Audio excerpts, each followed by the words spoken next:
Well, Ginger, today's still not your day, my gal.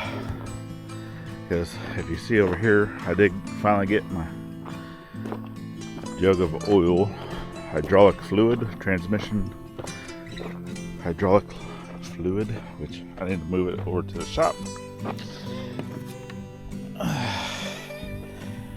And still need to clean all this up, start getting this disconnected, get to working on all this stuff, but I'm just gonna jump right in. So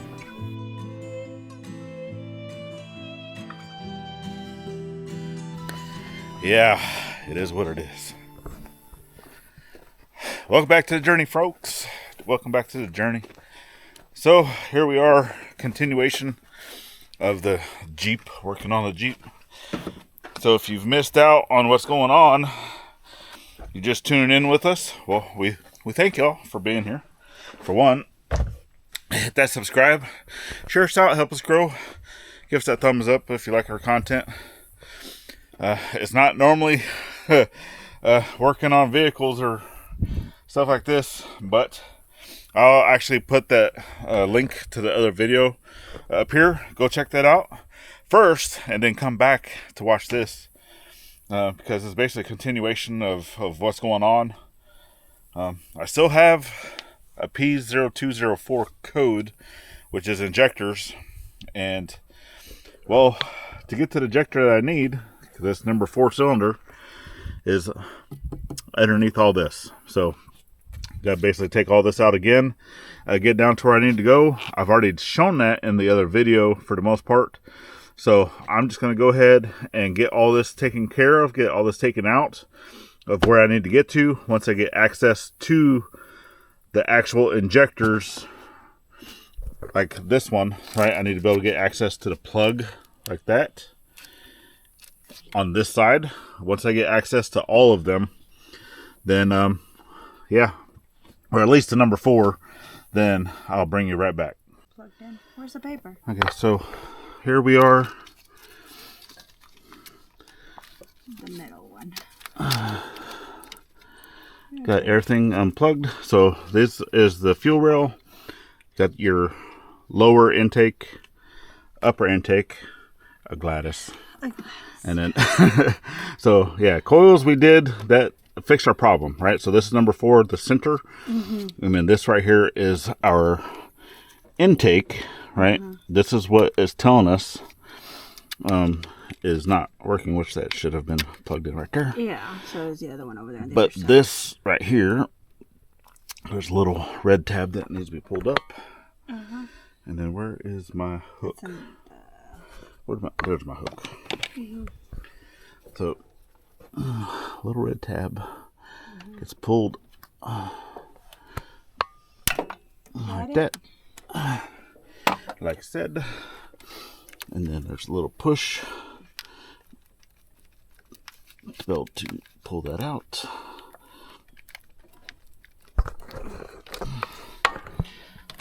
Oopsies.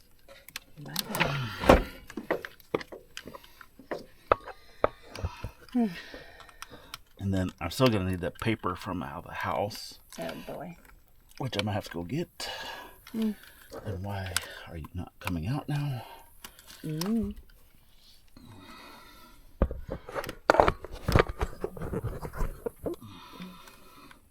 Do you help? Mentally, yes. Both beside that. So this is where basically it says to check, your plugs. We should also be able to check. We should also be able to check ohm resistance. Someone still needs camera work, I know. No, I was busy looking at that. Just like the last video, she spent like 5 minutes recording nothing but my butt. I did. So I was like, what's going on here? So I'm sorry. I had to skip some of that out. But yeah, my bad. So I'm going to go get that paper.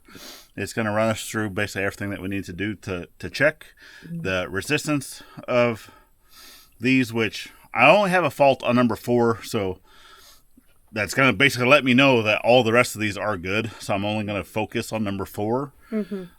But in the event that we do need to replace these, it's actually not too bad. I actually looked up Amazon. Here locally, if we had to buy all these, it's like almost $400. But then I found them on Amazon, and it's only like $50 for all 6. So I was like, okay, I'll do that instead. So, all right, let me go get the paper and we'll be right back. Okay, made it back with my printout. So obviously went and had a little chat with my friend, Chat GPT. And always double check though with some of that stuff, because I use the free version. Some things may or may not be correct. But we're going to go through here. So with this, you're going to need a multimeter, even just a cheap one. You don't need to get an expensive one like this. But you kind of come in here and set this to ohms. It's going to be on the lowest ohm setting, because this, for the injector, it should be 12 to 16 ohms to test your injector itself. And then kind of come down here on our pins. If I can see.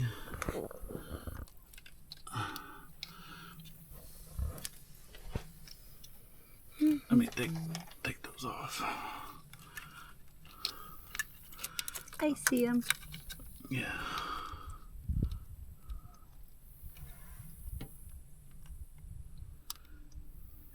Nothing. No reading. Do you want me to get them and see?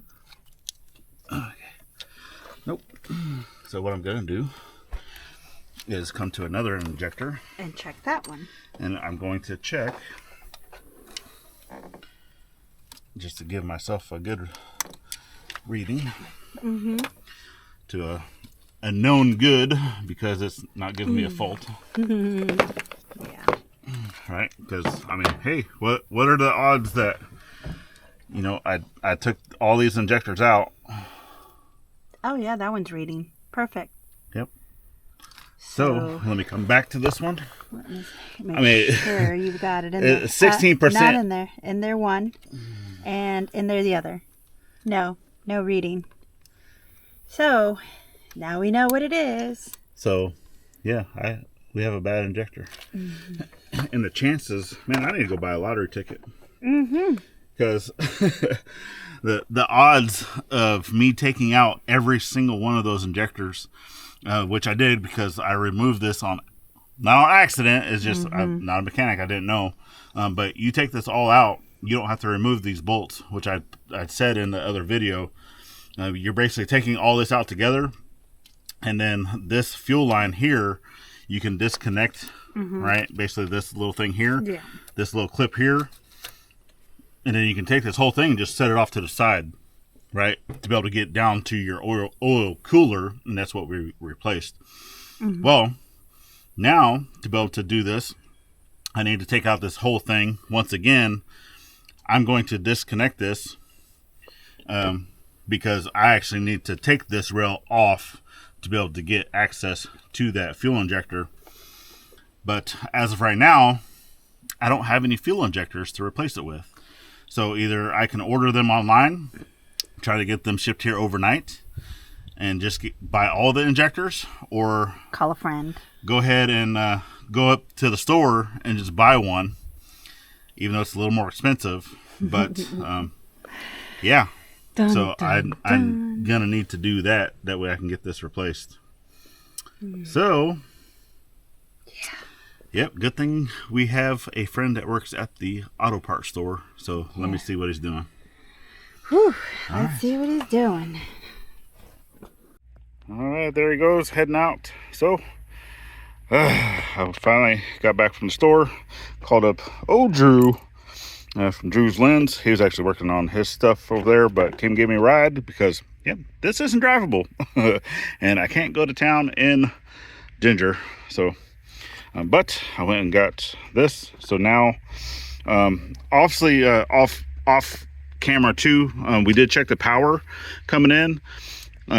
Basically coming over, right? So there's a pin out from this to here that you can do, but I did a power check. She turned everything on and I checked power, and I have the exact same power here and here going to both. They both did the exact same thing. So I'm gonna go ahead and just pull off my rail. I don't need to take out this whole thing. I'm just gonna pull off my rail from here and then try to pull out just that one injector, and hopefully it's okay. Hello, ladies and gentlemen. All right, so, and then boom, it's all back together. So we have all the bolts tightened down, torqued down. Basically, I just Googled what the torque values are. All of our plugs are in, right? We've double checked everything, got all of our films and stuff back in. We don't have the cover on. Not yet. But basically what's left is tightening down our battery. And turning it on to see if we're going to still get the same. Yeah, code. so, and obviously checking the ohms of the brand new one. We did that off camera and it checked good. Okay, so now it's to go through. Fingers crossed. Well, I mean, you can try just starting it and see if we have any codes that pop up. Here we go. And then, well, you can actually here take them with you, and they can see if check engine. Okay. All right. Am I turning it on full? Yeah. All right. All the way. Here we go.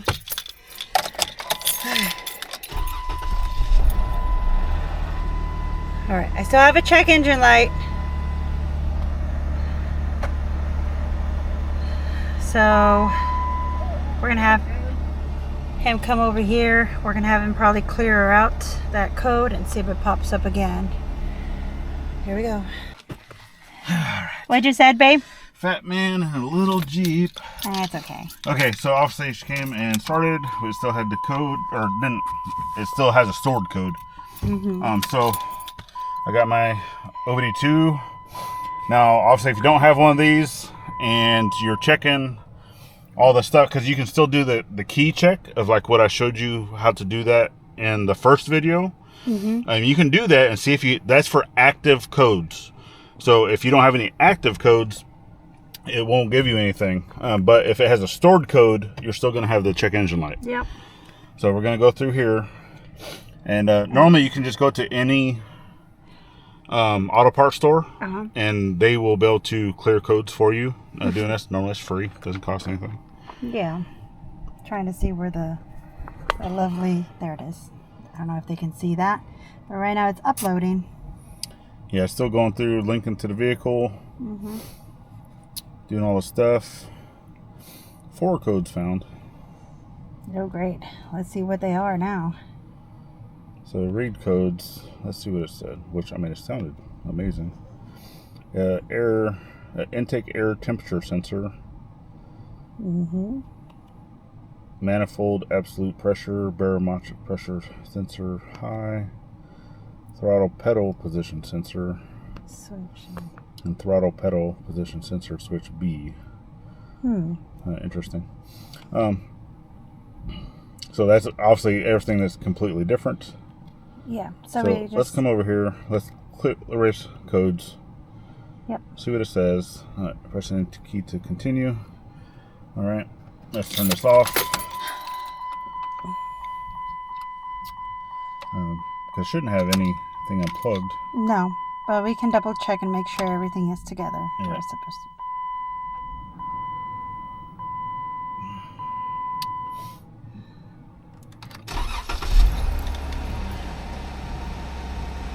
Which, I mean, it's running amazing. So It is. I mean, you can definitely tell the difference. There you go. There's no check engine light. So, Oh, right. Let's see. so just whatever that was. So I can always come over here, enter. I can even go to live data. I don't know if y'all can see that. It says live data reading. View all items. The fuel system, and just And if you don't know what any of these things are in here, obviously it may or may not pick up on the camera. I mean, I can already see it's kind of like flashy. It's hard to see, especially being as close as she's getting, y'all. Sorry, guys. But anyway, just going through this. So there you go, babe. So you have everything's good. There's no more anything coming out. No, everything's good. So yeah, whatever those were. So nothing came up. Okay. Those were intermittent something of whatever it was. So that was it. Okay. Oh, there we go. Blank. Is there blank? Is there something? Nothing. Right. No. I know. I mean, if we had something, you'd have check engine light. And then it would say it here, right? Oh yeah. I mean, I've went through and codes found 0. Yay! So, I get a fuzzy wuzzy warm feeling. Or should I say I need a AC. So we've gotten, the AC actually feels really good. Here you go. Yeah. So. Oh my goodness. We did it. The oil cooler changed out. All the spark plugs changed out. All 6 of the coil packs changed out. And a fuel injector that we found bad changed out. And the spark plugs. I said spark plugs. Oh, sorry. So all those things would have cost probably close to $2,000 worth of stuff. Yeah. I mean, obviously we paid for the materials, so everything together was probably less than $500. Less than $500. I would say probably like about $400 something altogether. Did the work ourselves, and out of the total hours we worked on this thing, maybe 10 hours. Maybe. That's because we're not mechanics. And we're new at this, and he did the majority of the work. I just helped a little bit. Well, it's your Jeep, so I'd hope so. I know, right? So, all right. Well, last thing we needed to do here is change the back brakes. But for that, I guess we're taking it in because that we don't want to mess with. Yeah, well, I mean, I can change out just the pads. Yeah. But if we need to change out, other stuff. Anything other than that, then no. So. But you're good to go for your festivities next week of appointments and such. Yeah. So, thanks again to Drew. Thank you so much, Drew, for getting me up into town to go get the part that I needed. And he's still doing really good things over at his property. So go check him out. Getting over there and following along on his journey. Yeah, Miss Giggles, what do you think? Baby got to help him a bit too, trying to find some stuff. What do you think, Miss Giggles? How nice? What do you think, girlfriend? Oh, you're coming to me for hugs? Hugs? Oh, you're beautiful. Yeah. She's happy. She was up there too, looking at the stuff. And sorry y'all didn't get to see her up there. Yeah, Gladys had her up actually in the engine compartment holding her. Yeah, she was supervising. You want to see how good it was? Let's see. Here, babe. You gotta hold it so that she can see that it's done. All right, final inspection. You gotta come give me your Google's approval. Go. All right, so what do you think? What do you think? Did I do okay? Is it good?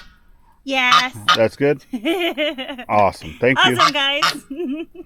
All right, so that's it. That's all we got for you on this journey. So this one should be a lot shorter than the first video. But old Jeep gal, I don't know, what do you call this thing? Huh? Binky Boy? It's a boy, not a girl. Binky Boy. That's it. Yeah. But yeah, it's named after her black cat that she used to have. So that's it. Anything else? No, I'm good. All right. Let's go inside and get something cool. Yeah, before we get rained in on, I'm gonna go ahead and get this thing fully buttoned up with the cover, getting everything. I still got to put a fender on too. Yeah. But I'll do that off camera. I'll go ahead and get that knocked out. All right. So we definitely thank y'all for falling in on our journey, helping us grow, sharing us out. It's greatly appreciated. Yep. So if you would like to stick around on this journey we call life, go ahead and check out this video we have right here, or the video. The whole year's playlist over on this side continues to grow as the year progresses. Icons at the top make it easy to subscribe both here and to our side channel. Go check that out. It's greatly appreciated. And then last but not least, always thank a veteran at every chance you get. Not only on Veterans Day. Bye. We'll see you on the next one. Say bye. Later, friends.